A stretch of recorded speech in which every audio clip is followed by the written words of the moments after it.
क्या all time लो के पास gland pharma आ चुका है? ये खरीदारी का मौका है। क्या अब यहाँ से जो डाउन साइड रिस्क है वो बहुत ज़्यादा कम हो चला है? जो तमाम नेगेटिव चीज़ थी वो ऑलरेडी स्टॉक के स्टॉक प्राइस में प्रेजेंट हो चुकी है क्या? क्योंकि स्टॉक ऑलमोस्ट 65% से भी ज़्यादा टूट चुका है। जी हाँ दोस्तों, ऊपरी स्तरों से 65%।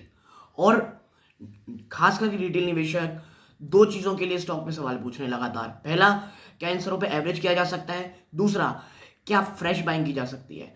तो ऐसे बहुत सारे सवालों के जवाब इस एक वीडियो में देने की कोशिश करूंगा।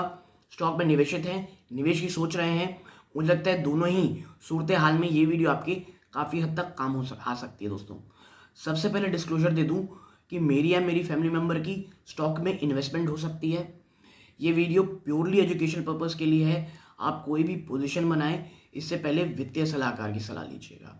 और ग्लैंड फार्मा दोस्तों जो एक स्टॉक है, आपको पता होना चाहिए एक समय में ये बहुत ही, आप कह सकते हैं स्टार्टिंग समय में, एक कंपनी जो बहुत छोटे स्तर से शुरू हुई थी, कह सकते हैं अपना जो बहुत ही हम्बल इसकी बिगिनिंग दोस्तों, लेकिन धीरे धीरे इस कंपनी, अगर आप देखेंगे तो आज 60 से भी ज़्यादा देशों में अपनी पहुंच बना रखी है।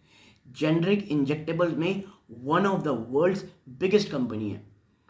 बट प्रॉब्लम है दोस्तों कि जब आप कह सकते हैं कोरोना का समय आया, चाहे फर्स्ट वेव हो सेकेंड वेव हो, उस समय इतनी ज़्यादा ओवरली प्राइस्ड, ओवरली वैल्यूड ये स्टॉक हो गई थी। और उसके साथ साथ जो समय की डिमांड थी, जब कह लीजिए वेव कमज़ोर पड़ी, उसके बाद डिमांड भी गायब हो गई, जिसका असर साफ साफ इनके स्टॉक्स प्राइस में देखने को मिला एक बड़े सेल ऑफ के थ्रू। और जो इसके Q3 के नंबर्स आए, ये एक्सपेक्टेशन से भी बहुत बहुत ज़्यादा कमज़ोर रहे।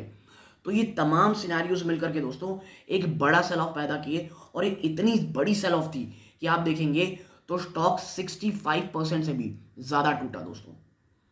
ये तो बात हो गई उस फेज की जब स्टॉक ऊपरी स्तरों से गिरावट दिखाया और Q3 के नंबर आए, उसके बाद न्यू सेट ऑफ गिरावट देखने को मिली। लेकिन करेंटली अभी अभी क्या प्रॉब्लम है? देखिए, सबसे पहले कुछ अच्छी न्यूज़ बता दूं। कंपनी ने अभी अभी दोस्तों अपने तेलंगाना प्लांट में 400 करोड़ के आसपास का नया इन्वेस्टमेंट किया है, ये कहने के लिए कि भाई जो इनकी प्रोडक्शन कह लीजिए, जो इनकी प्रोडक्शन कैपेसिटी है उसे बढ़ाने के लिए बायोसिमिलर बायोमोलिक्यूल्स कह सकते हैं आप, जो बायोलॉजिक्स और बायोसिमिलर एंटीबॉडीज़ और इंसुलिन प्रोडक्शन के लिए, तो उन्होंने 400 करोड़ रुपए का इन्वेस्ट किया है। तो एक ये पॉजिटिव न्यूज़ है कि कंपनी आने वाले समय के लिए कह लीजिए नई इन्वेस्टमेंट कर रही है।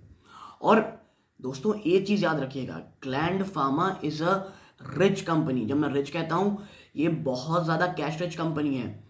इसके पास ह्यूमंगस अमाउंट ऑफ कैश है, ये इसके एक बहुत बहुत बड़ा बैकबोन है। तो इसीलिए मैं कहता हूँ ऑर्गेनिक और इनऑर्गेनिक ग्रोथ जो ग्लैंड फार्मा है वो कर सकती है। लेकिन अभी प्रॉब्लम सबसे बड़ी ये है दोस्तों ग्लैंड फार्मा के साथ, आपको बता दूं कि जो इनकी जो कोर मार्केट है दोस्तों, वहीं पर प्रॉब्लम आ रही है।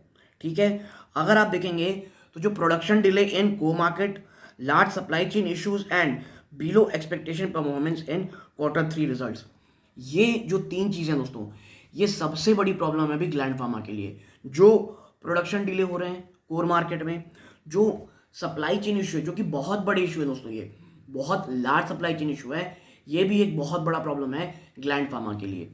ठीक है, और Q3 में जो एक लो परफॉर्मेंस रही है वो तो है ही दोस्तों।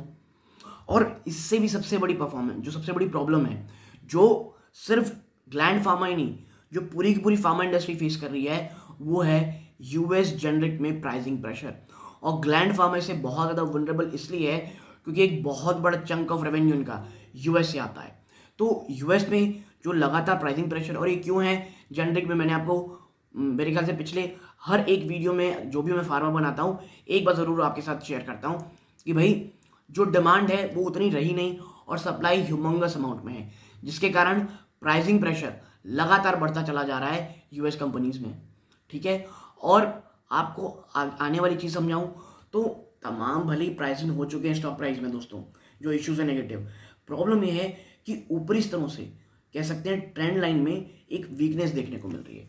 अगर मैं आपके साथ चर्चा करूं तो देखिए, जो company facing resistance from trend line, और एक पॉजिटिव चीज़ ये है कि बुलिश डाइवर्जेंस दोस्तों, bullish divergence in RSI which is indicating the price to move up.